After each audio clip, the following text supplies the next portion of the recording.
So ito na mga kapatid, naku po, dumating na po mga kababayan, no, ang matagal ng hinahangad ng taong bayan mga kapatid. Ang ano yon, One Talk PH, ang mabigyan ng hustisya, no, ang mga biktima ng nasabing tukhang ni former President Duterte, na kung saan mga kapatid, hindi po ito nangyari noong nakaraang administrasyon, ano, sa ilalim ng administrasyon ni PRRD, dahil mga kababayan, binusalan po niya, no, ang batas ng Pilipinas, at tanging siya lamang mga kapatid ang nasusunod sa lahat ng mga desisyon, pati yung mga oposisyon mga kababayan na kinukontra itong pagmamalabis sa kapangyarihan ng ating mga kapulisan mga kapatid ay nagawang pigilan, no, nagawang busalan ni former President Duterte. At yun na nga mga kababayan, isa na po dyan ay si former Senator Laila de Lima. So ngayon mga kapatid, ayon sa pinaka-latest na balita,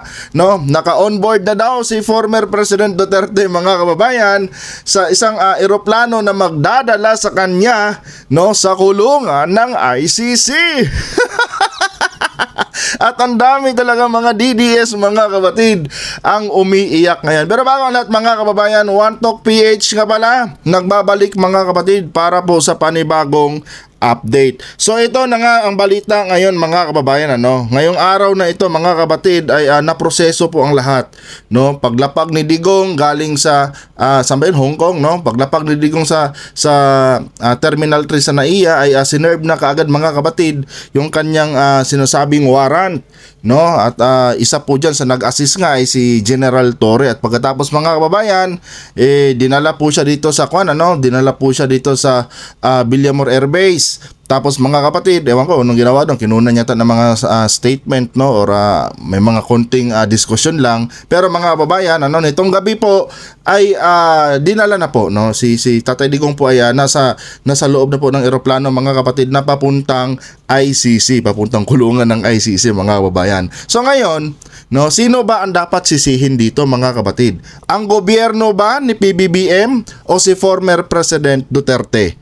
'Di ba? Kasi nga mga kababayan, itong mga DD-shits ngayon ay umiiyak po mga kapatid, at talagang binabalahura na naman nila, no, yung pangalan ni President BBM na kesyo wala daw kwenta yung kanyang administrasyon, no, bangag na whatsoever, mga ganong mga tirada na naman ang pinagagawa ngayon ng mga DD-shits mga kababayan. Pero kung titignan natin mga kapatid, no, kasalanan po ito ni former President Duterte. Bakit kamo mga kababayan? No, imbis na magpakumbaba siya mga kapatid, no, imbis na magpakumbaba siya at mag-apologies doon sa mga pamilya na nadamay sa kanyang tukhang, ay pinagyabang pa ito mga kababayan ni former President Duterte. No, nagyabang pa siya mga kapatid. Ang sabi niya doon sa Senate hearing, no, na kung saan dumalo siya, ang sabi niya kung bibigyan pa daw siya ng isang pagkakataon mga kababayan ay uulit-ulitin niya ito. At baka mas worst pa daw mga kapatid yung kanyang gagawin. So dito pa lang mga kababayan, makikita natin na walang pagsisisi si former President Duterte mga kapatid sa kanyang ginawa, no, sa kanyang pagmamalabis sa kanyang kapangyarihan noong siya po ay nanunungkulan bilang presidente. Dahil ayon nga sa kanya mismo mga kababayan, ano, sa nasabing hearing sa Senado ay willing siyang ulitin ito mga kapatid, at mas worst pa daw kung siya po ay pagbibigyan pa ng isa pang termino bilang presidente. 'Di ba? So walang pagsisisi si Digong mga kababayan. Ngayon, no, masisisi nyo ba, no, ang Marcos administration kung pinagbigyan ang kahilingan ni Tatay Digong nyo na na makulong sa ICC? 'Di ba? Kagustuhan ni Digong 'yan. Kasi nga mga kapatid, kung matatandaan nyo rin, no, noong nakaraang Quadcom hearing na dumalo itong si Digong, imbis na magpakumbaba si Tatay Digong nyo mga kababayan, no, noong nakaraang Quadcom hearing mga kapatid, ay hinamon pa niya mismo, no, nagyabang siya uli mga kapatid. Hindi siya nakontento doon sa sinabi niya sa Senado. Nagyabang pa siya uli mga kababayan, at sinabi niya mga kapatid, no, sa Quadcom hearing, ito naka-quote ha, I am asking the ICC to hurry up, no, to hurry up daw mga kapatid, bilisan nyo ICC, and if possible they can come here and start their investigation tomorrow. Oh, Ngayon mga kababayan, ito mga DD-shits nag-iiyakan na kesyo daw wala daw kwenta ang gobyerno ni BBM. Meron naman daw tayong gumagana ditong justice system. Bakit daw kailangan padalhin sa ICC si Tatay Digong? 'Di ba? Kayo mga DDS kayo, no, wag yung sisihin ang administrasyon ni President BBM. No, dahil si Tatay Digong nyo mismo ang naglagay ng challenge, no, sa ICC. Ang sabi niya, bilisan nyo ICC. Kung pwede lang, no, pumunta na kayo dito ngayon at simulan nyo na kaagad bukas ang inyong investigasyon. Oh, at hindi lang yan mga kababayan, no? Sinabi pa ni Tatay Digong na okay lang sa kanya makulong sa ICC mga kabatid, dahil di hamak daw na mas maganda ang kulungan doon kumpara dito sa kulungan sa Pilipinas, no? At masasarap pa daw ang pagkain doon. So ano po ang iniiyak-iyak ninyong mga DD-shits kayo? Mismong Tatay Digong nyo, mismong poon nyo, no, ang naghamon at nagsabi na mas gusto pa niyang makulong doon sa kulungan ng ICC. 'Di ba? So wala kayong dapat sisihin dyan kundi si Tatay Digong nyo mismo. 'Di ba? Kagustuhan niya yan eh. Pinagbigyan lang siya ng administrasyon ni PBBM. Dahil nga matapos niyang sabihin yung mga bagay na yun mga kabatid na kung saan sina-challenge siya ang ICC. Ang sabi dito mga kababayan ni Lucas Bersamin, if the former president desires to surrender himself to the jurisdiction of the ICC, the government will neither object to it nor move to block the fulfillment of his desire. Oh, 'di ba? Sabi dito ni Bersamin mga kababayan, kung 'yan ang kagustuhan ni former President Duterte na voluntary surrender niya ang kanyang sarili sa kamay ng ICC, hindi kami mangingialam, no? Hindi kami mangingialam at willing kaming magbigay daan para ma-fulfill itong pangarap, no, ni former President Duterte ang isurrender ang kanyang sarili sa ICC. So ngayon, bakit nyo binibira si General Torre? Si General Torre lang naman ang nag-execute, no? Ang nag-execute doon sa nasabing ewan ko, warrant yata 'yon, binigyang buhay lang ni General Torre mga kabatid, no, yung pangarap ni former President Duterte, no, na makulong siya sa ICC dahil ideya niya to lahat eh, 'di ba? Kasi nga mga kababayan, kung hindi pa willing si Digong makulong sa ICC mga kapatid, hindi dapat ganun yung kanyang pananalita, no? Dapat sana may pagsisisi kahit konti, no, sa kanyang ginawa nung nakarang administrasyon niya. Pero mga kapatid, hindi ganito ang nangyari, no? Si Digong na mismo ang naghamon. Ngayon, ang ginawa nila General Torre, in-execute lang naman yung yung arrest warrant ng ICC.